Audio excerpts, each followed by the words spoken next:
जिसकी जात का पता नहीं वो गन्ना की बात करता है। जितना मेरा आप लोग इंसल्ट करना चाहते हैं आप खुशी से करिए। इनसे ये पूछना चाहता हूँ, आपने जाति कैसे पूछ ली है, बताइए बस। माननीय सभापति जी, जिसकी जात का पता नहीं वो गन्ना की बात करता है।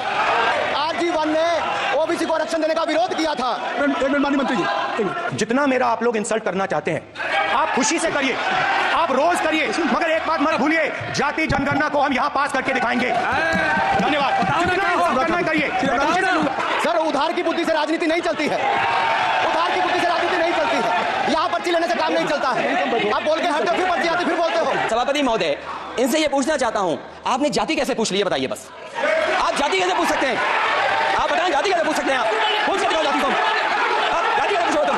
सर, मैंने कहा था कि जिसको जात का पता नहीं वो गन्ना की बात करता है। मैंने नाम किसी का नहीं लिया था। अनुराग ठाकुर जी ने मुझे इंसल्ट किया है, मगर मैं अनुराग ठाकुर जी से कोई माफी नहीं चाहता हूं। मुझे कोई माफी की जरूरत नहीं है। मैं लड़ाई लड़ रहा हूं, जितनी आपको गाली देनी है मैं आपसे कभी माफी नहीं मांगूंगा। मुझे आपकी माफी नहीं चाहिए। अगर आप समझते हैं कि जाति पूछना गाली है, तो आप इस देश के 140 करोड़ लोगों की जाति पूछने में 140 करोड़ लोगों को गाली नहीं दे रहे हो। राहुल गांधी, आप जाति पूछो तो ठीक है, और दूसरा कोई आपसे आपकी जाति पूछ दिया तो आपको बुरा लग जाता है। राहुल गांधी जी को बड़े प्रेम से अपनी जाति बतानी चाहिए। ये वही लोग हैं जिनके पूर्वज पिछड़ों को, दलितों को, वंचितों को बुद्धू कहा करते थे। जो दूसरों को बुद्धू कहा करते थे, आज उन्हीं के घर में बुद्धुओं की भरमार है। ये वही लोग हैं जिनके पूर्वज दलितों, आदिवासियों को समानता का अधिकार न देने के बहाने बनाते थे। ये वही लोग हैं जिन्हें लगता था कि कैसे उनके सामने कोई दलित व्यक्ति कोट पैंट पहनकर खड़ा हो सकता है और संविधान लिख सकता है। जो ये कहते हैं कि सब अपनी जात बताओ, उस पे बजाय ताली, और अगर कोई इनडायरेक्टली भी पूछ ले कि अपनी जात बताओ तो मुझको लगती गाली। अब बता दो भाई, मेरे सवाली या मेरे बवाली। जय हिंद, जय मातृभूमि। नमस्कार दोस्तों, पावर पैनल के एक नए वीडियो में आपका स्वागत है। दोस्तों, आज एक मस्त वीडियो लेकर आ गया हूं, अंत तक जरूर देखिएगा। दोस्तों, आज की डिबेट बहुत शानदार होने वाली है। वीडियो को अंत तक जरूर देखना एंड डिबेट के बारे में आपकी क्या राय है कमेंट में जरूर बताना। चलिए शुरू करते हैं। अंजना जी, ऐसा होता है राजनीति में सिर्फ बल देना नहीं होता है, कार्य करके दिखाना होता है। और वो इनकी बातों से कोई कैसे यकीन करे? ये बताइए, बिहार एक राज्य है जिसने की कास्ट सर्वे कराया, कास्ट सेंसस नहीं, जातिगत जनगणना नहीं, जाति सर्वेक्षण। और राहुल गांधी जी ने बिल्कुल हाथ यूं चढ़ा चढ़ाकर कई सभाओं में बोला, देखो भैया मैंने तो कह दिया था तुमको कि करना पड़ेगा। तो अब नीतीश कुमार जी तो हमारी तरफ है, वो कहते हैं नीतीश कुमार जी का डिसीजन था। अब तेजस्वी यादव जी बता दें कि वो राहुल गांधी जी के कहने पर किया था कि नीतीश कुमार और तेजस्वी यादव का डिसीजन था। एक बार साफ साफ बता दे, बात साफ हो जाएगी। चलो भाई, कांग्रेस का दावा मान लें तो वही कास्ट सर्वे जिसके लिए आप बड़ी ऊंची ऊंची आवाज में बोल रहे हैं कि हमने बिहार में करवा दिया, हिमाचल में क्यों नहीं हो रहा है? तेलंगाना में क्यों नहीं हो रहा है? और कर्नाटक में तो हुआ रखा है, आंकड़ा क्यों नहीं जारी हो रहा है? और मैं बता दूं, खड़गे जी नेता प्रतिपक्ष हैं राज्यसभा में। पिछले सत्र में, यानी ये सरकार बनने से पहले वाले सत्र में, हमारे मंत्री प्रहलाद जोशी जी ने खड़े होकर कहा था कि आप इसकी बात कर रहे हैं तो आपकी कर्नाटक की सरकार में तो डिप्टी चीफ मिनिस्टर ने एलानिया कह दिया है, डीके शिव कुमार ने, कि अगर आपने आंकड़ा जारी किया तो हम होने नहीं देंगे। तो जानते हैं खड़गे जी क्या बोले थे? यह सदन की कार्रवाई का हिस्सा है। खड़गे जी बोले, अरे वो लोग तो आप ही की तरह सोच रहे हैं।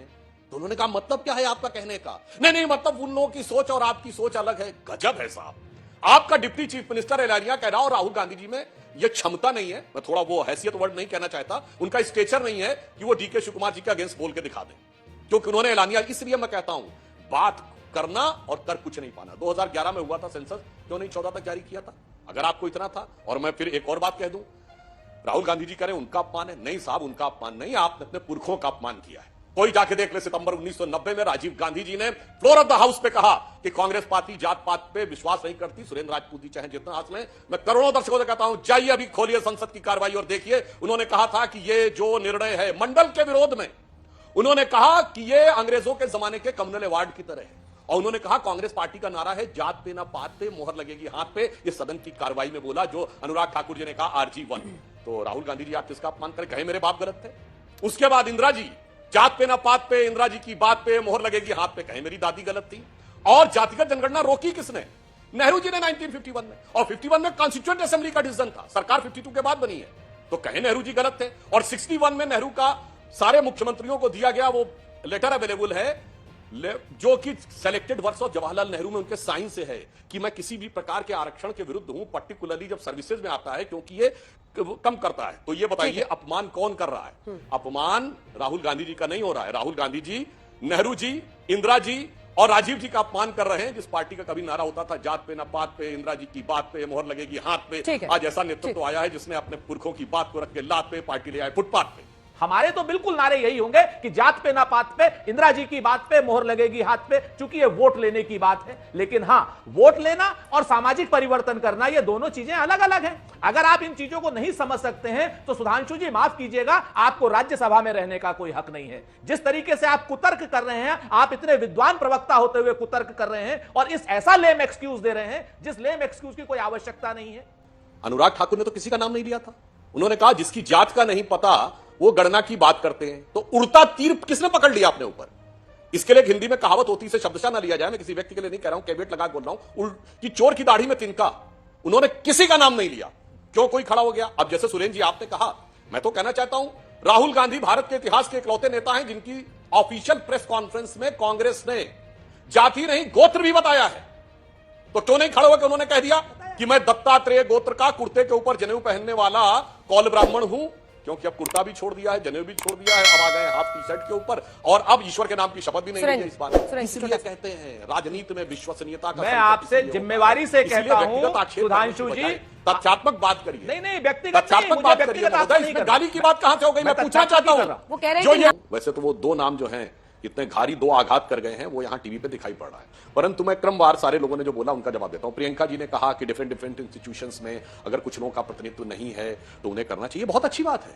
तो जो लोग ये आज बात करें, मैं पूछना चाहता हूं राजीव गांधी फाउंडेशन के ट्रस्ट में कितने SC ST OBC आज बता के जाएं? इंस्टीट्यूशन है ना, वेरी वेरी सिग्निफिकेंट इंस्टीट्यूशन, जिसको 100 करोड़ से ऊपर मिला था जिस जमाने में था। आइए बताइए, नेहरू मेमोरियल ट्रस्ट में, शास्त्री जी के मेमोरियल ट्रस्ट में कितने लोग थे? SC ST OBC बता के जाइए भाई।